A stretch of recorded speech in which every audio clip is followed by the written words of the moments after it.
everybody. We're on chapter 7 and 8 of Because of Winn-Dixie. Remember last chapter, Miss Franny Black just sat down and was getting started to tell Winn-Dixie and Opal a story about the bear that she had experienced. So here is the story, chapter 7. Back when Florida was wild, when it consisted of nothing but palmetto trees and mosquitoes so big they could fly away with you, Miss Franny Black started in. Now I was just a little girl, no bigger than you, my father, Herman W. Block, told me that I could have anything I wanted for my birthday. Anything at all. Miss Franny looked around the library. She leaned in close to me. I don't want to appear prideful, she said, but my daddy was a very rich man. A very rich man, she nodded, and then leaned back and said, and I was a little girl who loved to read, so I told him. I said, Daddy, I would most certainly love to have a library for my birthday. A small library would be wonderful. You asked for a whole library? A small one, Miss Franny nodded. I wanted a little house full of nothing but books, and I wanted to share them too. And I got my wish. My father built me this house, and the very one we are sitting in now. And at a very young age, I became a librarian. Yes, ma'am. What about the bear? I said. Did I mention that Florida was wild in those days? Miss Franny Black said. Uh-huh, you did.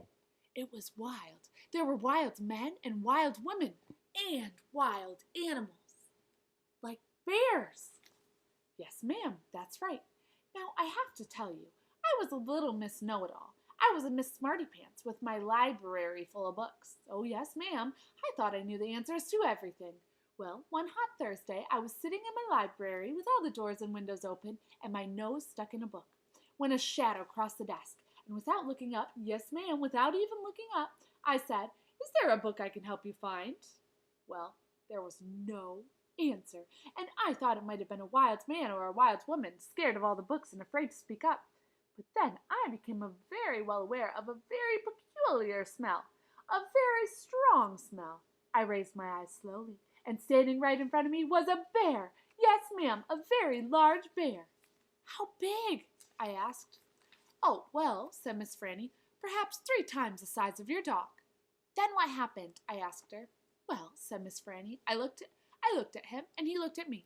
He put his big nose up in the air and sniffed, as if he were trying to decide if a little Miss Know-It-All librarian was what he was in the mood to eat. And I sat there. And then I thought, well, if this bear intends to eat me, I'm not going to let it happen without a fight. No, ma'am. So very slowly and very carefully I raised up the book I was reading. What book was that? I asked.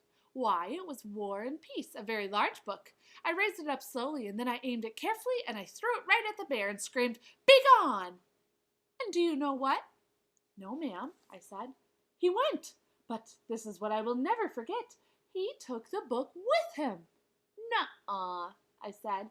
Yes, ma'am, said Franny. He snatched it up and ran. Did he come back? I asked. No, I never saw him again. Well, the men in town used to tease me about it. They used to say, Miss Franny, we saw that bear of yours out in the woods today. He was reading that book, and he said it sure was good. And would it be all right if he kept it for another week? Yes, ma'am, they did tease me about it, she sighed. I imagine I'm the only one left from those days. I imagine I'm the only one that even recalls the bear. All my friends, everyone I knew when I was young, they are all dead and gone. She sighed again. She looked sad and old and wrinkled. It was the same way I felt sometimes, being friendless in a new town and not having a mama to comfort me. I sighed, too. Winn-Dixie raised his head off his paws and looked back and forth between me and Miss Franny. He sat up and then showed Miss Franny his teeth. Well, now look at that, she said. That dog is smiling at me. It's a talent of his, I told her. It's a fine talent, Miss Franny said. A very fine talent. And she smiled back at Winn-Dixie. We could be friends, I said to Miss Franny. I mean, you and me and Winn-Dixie, we could all be friends. Miss Franny smiled even bigger. Why, that would be grand, she said, just grand. And right at that minute, right when the 3 of us had decided to become friends, who should come marching into the Herman W. Black Memorial Library but old pinch-faced Amanda Wilkinson. She walked right up to Miss Franny's desk and said, I finished Johnny Tremaine, and I enjoyed it very much. I would like something even more difficult to read now, because I am an advanced reader. Yes, dear, I know, said Miss Franny. She got up out of her chair. Amanda pretended like I wasn't even there. She stared right at me. Are dogs allowed in this library? She asked Miss Franny as they walked away. Certain ones, said Miss Franny. A select few. And then she turned around and winked at me. I smiled back. I had just made my first friend in Naomi, and nobody was going to mess that up for me, not even old, pinch-faced Amanda Wilkinson. Chapter 8. Winn-Dixie's bald spots started growing fur, and the fur that he had to begin with started looking shiny and healthy, and he didn't limp anymore, and you could tell that he was proud of looking so good, proud of not looking like a stray. I thought what he needed most was a collar and a leash, so I went to Gertrude's Pets, where there were fish and snakes and mice and lizards and gerbils and pet supplies, and I found a real handsome red leather collar with a matching leash. Winn-Dixie was not allowed to come inside the store. There was a big sign on the door that said, "No dogs allowed." So I held the collar and the leash up to the window, and Winn-Dixie, who was standing on the other side of the window, pulled up his lip and showed me his teeth and sneezed and wagged his tail, something furious. So I knew he absolutely loved the leash and the collar combination. But it was very expensive. I decided to explain my situation to the man behind the counter. I said, I don't get a big enough allowance to afford something this fancy, but I love this collar and leash, and so does my dog, and I was thinking that maybe you could set me up on an installment plan? Installment plan? Said the man. Gertrude! Somebody screamed in a real irritating voice. I looked around. It was a parrot. She was sitting on top of one of the fish tanks, looking right at me. An installment plan, I said, ignoring the parrot. You know, where I promised to give you my allowance every week, and you give me the leash and the collar now? I don't think I can do that, said the man. He shook his head. No, the owner, she wouldn't like that.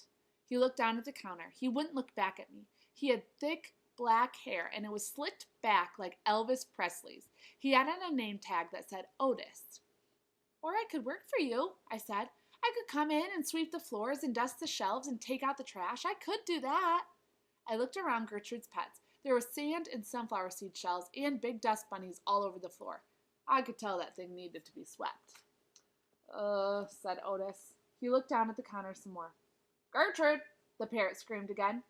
I'm real trustworthy, I said. I'm new in town, but my daddy is a preacher. He's a preacher at the Open Arms Baptist Church of Naomi, so I'm real honest.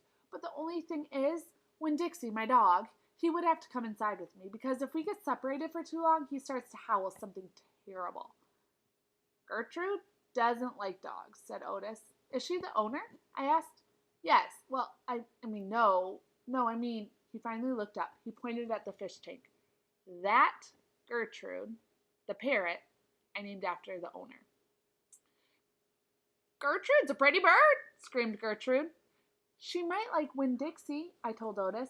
Almost everybody does. Well, maybe he could come inside and meet her, and if the two of them get along, then I could have the job? Maybe, Otis mumbled. He looked down at the counter again. So I went and opened the door, and Winn-Dixie came trotting on inside the store. Dog! Screamed Gertrude. I know it, Otis told her. And then Gertrude got real quiet. She sat on the top of the fish tank and cocked her head from one side to the other, looking at Winn-Dixie, and Winn-Dixie stood and stared back at her. He didn't hardly move. He didn't wag his tail. He didn't smile. He didn't sneeze. He just stared at Gertrude, and she stared at him. And then she spread her wings out real far and flew and landed on top of Winn-Dixie's head. Dog, she croaked. Winn-Dixie wagged his tail just a tiny bit, and Otis said, You can start Monday. Thank you, I told him. You won't be sorry. On the way out of Gertrude's Pets, I said to Winn-Dixie, You are better at making friends than anybody I'd ever known. I bet if my mama knew you, she would think you were the best dog ever. Winn-Dixie was smiling up at me, and I was smiling down at him. And so neither one of us was looking where we were going, and we almost bumped right into Sweetie Pie Thomas. She was standing there, sucking on the knuckle of her hand, staring in the window of Gertrude's Pets. She took her finger out of her mouth and looked up at me. Her eyes were all big and round. Was that bird sitting on the dog's head? She asked. She had her hair tied up in a ponytail with a pink ribbon. But it wasn't much of a ponytail. It was mostly a ribbon and a few strands of hair. Yeah, I told her. I seen it, she said. She nodded her head and put her knuckle back in her mouth. Then she took it out again real quick. I seen that dog in church, too. He was catching a mouse. I want a dog just like it, but my mama won't let me get no dog, she says. If I'm real good, I might get to buy me a goldfish or one of them gerbils. That's what she says. Can I pet your dog? Sure, I told her. Sweetie Pie stroked Winn-Dixie's head so long and serious that his eyes drooped half closed and drool came out of the side of his mouth. I'm going to be 6 years old in September. I got to stop sucking on my knuckle once I'm 6, said Sweetie Pie. I'm having a party. Do you want to come to my party? The theme is pink. Sure, I told her. Can this dog come? She asked. You bet, I told her. And all of a sudden, I felt happy. I had a dog, I had a job, I had Miss Franny Black for a friend, and I had my first invitation to a party in Naomi. It didn't matter that it came from a 5-year-old, and the party wasn't until September. I did not feel so lonely anymore. All right, there we go. Thanks for listening, guys. See you later.